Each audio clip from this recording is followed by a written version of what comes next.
All right, everyone, thanks for sticking with us. We can resume now. CLG versus Nihilum. Nihilum working on closing that gap, now only trailing by 4. They've got 6 rounds on this T side. CLG only able to put up 3 on CT. And here we are into round 25. Likely to be another one for Nihilum, unless maybe Hazed clicks on some heads with this Deagle. Yeah, Professor Chaos up on this boost is working mid right now solo and doesn't see anyone, and that's because CLG are leaving it wide open. This leaves Nihilum the opportunity to once again split middle, and I don't know if they want to do it, but right now CLG have made the adjustment and moved 1 player over to spot mid and 3 towards A, so they really do have an inkling that it's going to be some strong A aggression. Professor Chaos setting up a smoke. And here they come over that wall there, right through the hammer and sickle. And it's Peter playing that forklift. He's got that close angle, but he is using a P2K, and will actually, with all those set smokes going out and then no terrorist following after them, they're trying to throw that fake. They've pulled the rotations. There are 4 in A, now 1 going down highway, and 1 player is pushed up getting information. That's going to be Tarek. No, that wasn't on stream. Only my perspective saw Chaos blow Hazed up with that nade on highway. Utterly hilarious. But there's Tarek, that B player is going to get 1, but Valens and Sanks on the board, and those are, well, Valens, one of the players that needs to get a lot of kills here. Peter able to pick up a Deeg. Can he get another one here? He does. Very nicely done. Now into a 2-on-2, but still it is just those pistols up against the AK and the armor. Only 1 flash to work with, and that's Sanks with that.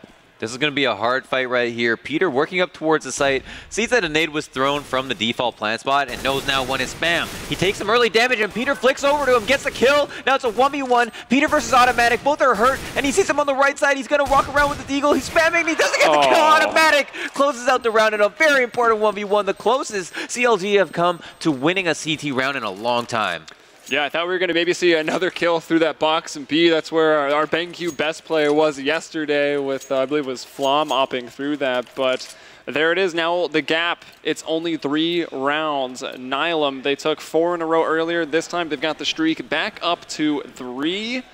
Let's see if they can outdo themselves. Professor Chaos, when we left off, talked about him dropping that 30 bomb, now up to 31 kills. If this goes the distance, he might be able to get 40. Yeah, at this rate, most certainly. And I mean, that would mean Nihilum having to win certain rounds in a row because CLG are still only 2 away from actually closing this out. And that's going to be a big issue for them if they're not able to win these close 1v1s, because that was something Nihilum couldn't do in the early mid pick, as for one, CLG have opted to push up. It means that that's given them a huge advantage they like. They really know how to use this mid and turn it into a split, but up in the fence, Automatic with a 2nd frag on the round. Very nice from him. So FNS, he was pushed up there under the boost. He was one of the first players brought down. Now over towards B. Tarek here on the defense finds Flosic, but it's 4-on-3 for Nihilum. Are they going to spam through in the generator? They're going to try to smoke off CT here. Cutler actually finds one elsewhere. That was over in A main, maybe on top of the boost out towards middle. And they've actually smoked this off and are pushing through up the truck side, going to A. Is it going to work? The bomb has managed to escape, and he's going to go for the site. It's Cutler alone in a 1v2. If he's able to get Automatic, he turn this into a 1v1. Valens has a really great opportunity right now to plant the bomb wherever he like, right? He has all the time in the world. He knows Cutler is still a B. He has that information, and he can find any spot. He's thinking, and he's decided to go for forklift. I'm surprised he didn't plant a little more open for A main, because that's kind of the place where, if he's able to get into the site, could defuse behind the box, but it's going to be Cutler coming up now, approaching Toxic Barrels, does not spot anyone at forklift, and maybe this is why Valens was just trying to hope that he sticks it. It's getting close.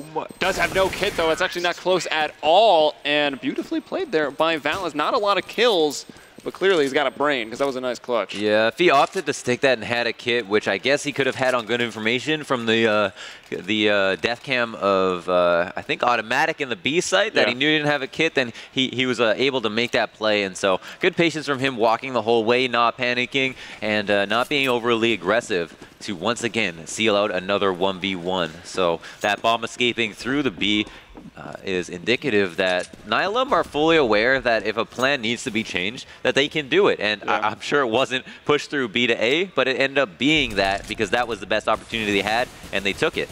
Yeah, able to adjust on the fly here as Flosic will bring down Tarek. Automatic to bring down Finesse, and that's going to leave Cutler alone here in the A side. He'll actually push down Squeaky.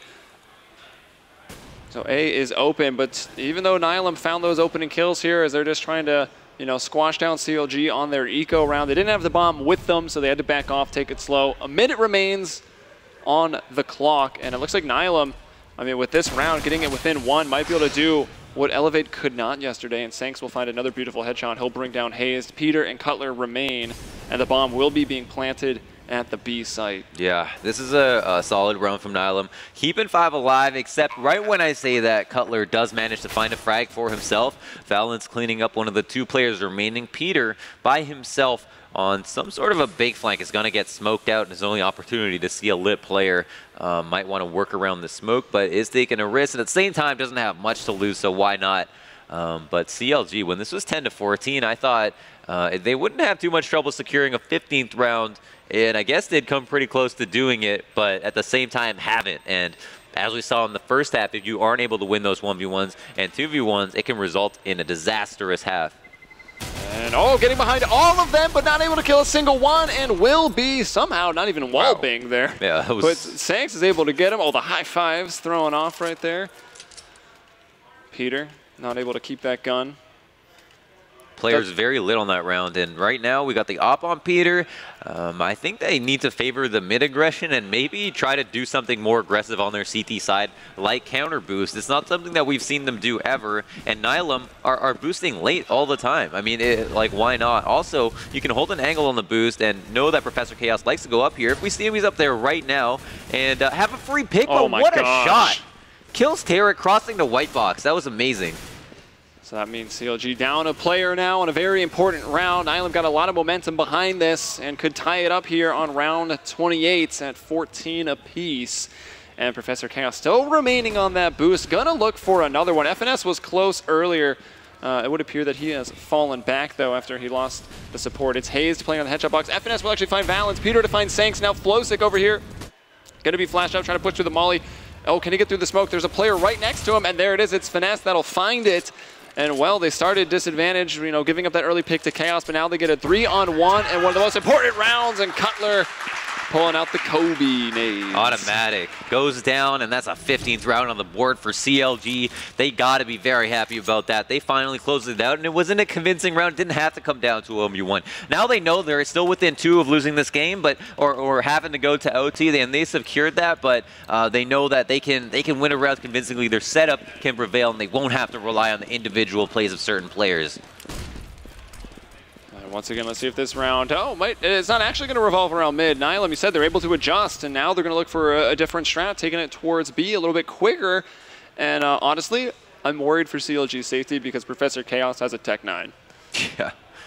I wouldn't be surprised if he dropped the gun and just said, let's trade, and kept that Tech 9, because I've heard he does work with it. Now, Peter is going to be the solo man in B. Lots of pressure on Peter, which he's definitely used to, holding the site here, but running the risk of getting mollied, getting smoked, putting in awkward positions.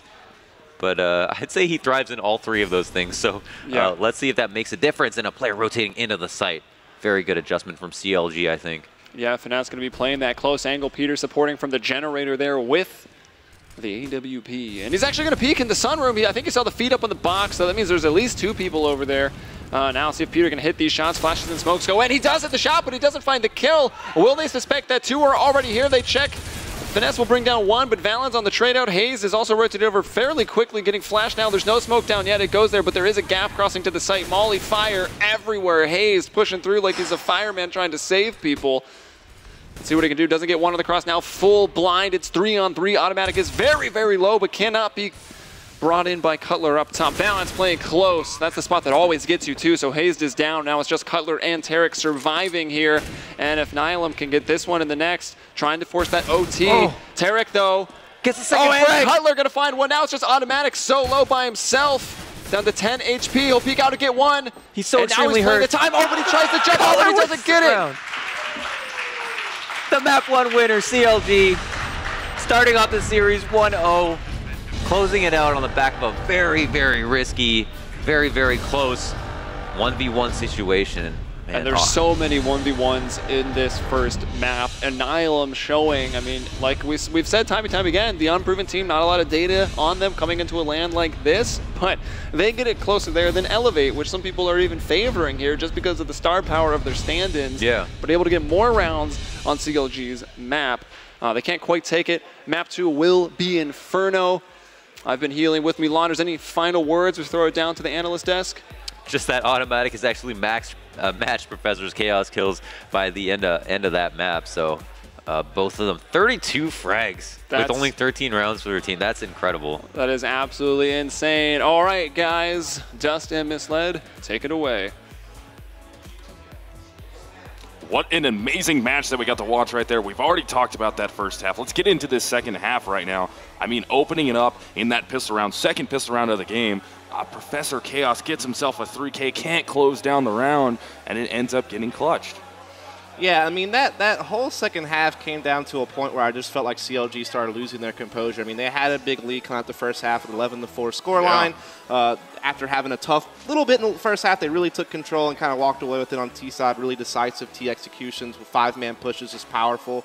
But on the CT side, they lost some composure. Many situations where they were over-peaking on 2 versus 1s or things like that. Even in one situation, they had the bomb down deep in A lobby, yet Tarek plays this really weird lockers position, just kind of playing into, like, basically giving the terrorists a chance in a round they should have no business winning. So just making a little mistake there. And those piled up. And even there at the very end, that retake wasn't the most uniform retake. It was kind of sloppy. You know, but it worked. Peeking in by himself. Yeah, it worked. But like, that was why they struggled so much in the second half up until that point. Yeah, and then, I mean, Flowsick getting that 1 versus 2 to finally give Nihilum that 5th round that they needed. That really started the ball rolling for him right there. It got things going big time.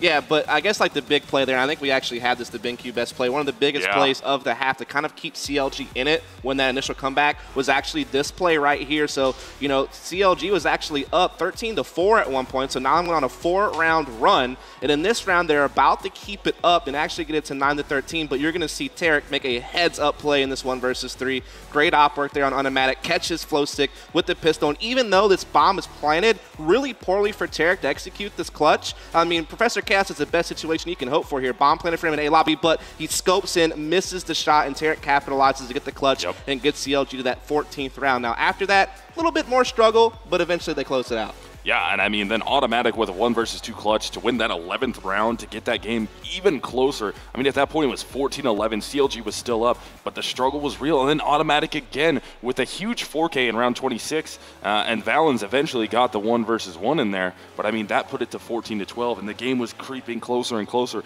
Automatic, huge step up there. Professor Chaos, gigantic step up going into that. And then CLG finally breaks the drought at round 28, putting the game at match point. And then all the pressure was on Nihilum at that point to try and bring it home because they had to win every single round from there out to be able to stay in that game and force that overtime.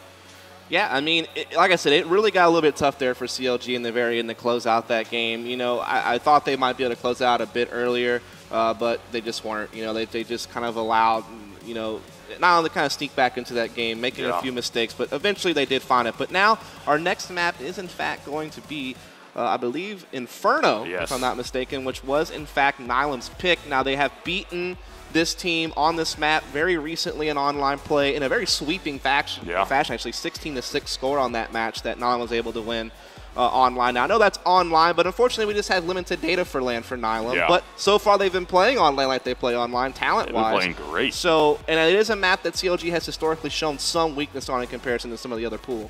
Now it's just to find out if history is going to repeat itself again. Will CLG struggle again on the CT side here because they get their side choice? So undoubtedly they're going to take CT side first. And if they struggle there, any falter at all on T side once they switch could end that map for them and be forced into that map number 2. I mean, this is a map where you have to be getting those double-digit rounds on the CT side. This is definitely one of the more CT-leaning maps in the map pool that we use right now in CSGO. You know, Cash is a map that does have opportunities for terrorists to get rounds. Mirage, to a degree, has that as well. You can Dust 2 obviously has that. But a map like Inferno, You know, obviously not as heavily CT side as a nuke or something like that, but still, you should be getting those 10, 11-ish rounds on CT side as long as, you know, you have a good setup. Yeah. So I'll be curious to see if CLG can actually do that on a map where they have struggled in the past a bit, even against this team head-to-head. Yeah, this can't be a map if you're CLG that you're going to go into this and you're only going to be able to get 5 or 6 CT-sided rounds. You cannot do that because you will definitely lose it getting into that situation, especially with Nihilum playing very well. And I mean, if Professor Chaos drops another 30 bomb again, that's out of control. That is insane. With how well he played yesterday, or I should say last night, how well he's playing right now, Professor Chaos, people were questioning whether he's going to be able to show up at this LAN. And there's no question now. He's not online at all. He's definitely LAN now. The kid is absolutely nuts. And they were talking about it earlier. The mouse pad he plays on is literally that big. It is itty-bitty. He's an odd player, but he's a good player. I mean, everyone was questioning him, like you said, but he stepped up yesterday in a big way in that series against Luminosity. And so far in that first map, he was a big part of that comeback process. You saw him, you know, boosting up on mid with that op and really kind of opening up mid for his team. That helped him out a lot to get some early map control. And I have to also say CLG playing uncharacteristic. They're used to being aggressive and pushing things, shifting personnel around, being dynamic where they placed that op from Peter. They were a lot more passive and reserved. Same thing yesterday against Elevate. I noticed the same pattern. So as a team, and I was talking to Hayes about it, they have started to play a bit more standard and passive. They know they can throw the aggression anytime they want, but they felt as if their passive CT sides, when they have to rely on it, have struggled, so they've been working on that, and now they use it more often than not. And it almost bit them, but they still did get the map, and that's all that matters. Yeah. So what we're going to do now, guys, we're going to throw it to a commercial, go to a little bit of break as these players get prepared for map number 2. But as soon as that's ready to go, we'll throw it up top, and we will have that game going. But bear with us, enjoy the break, and we will be back shortly.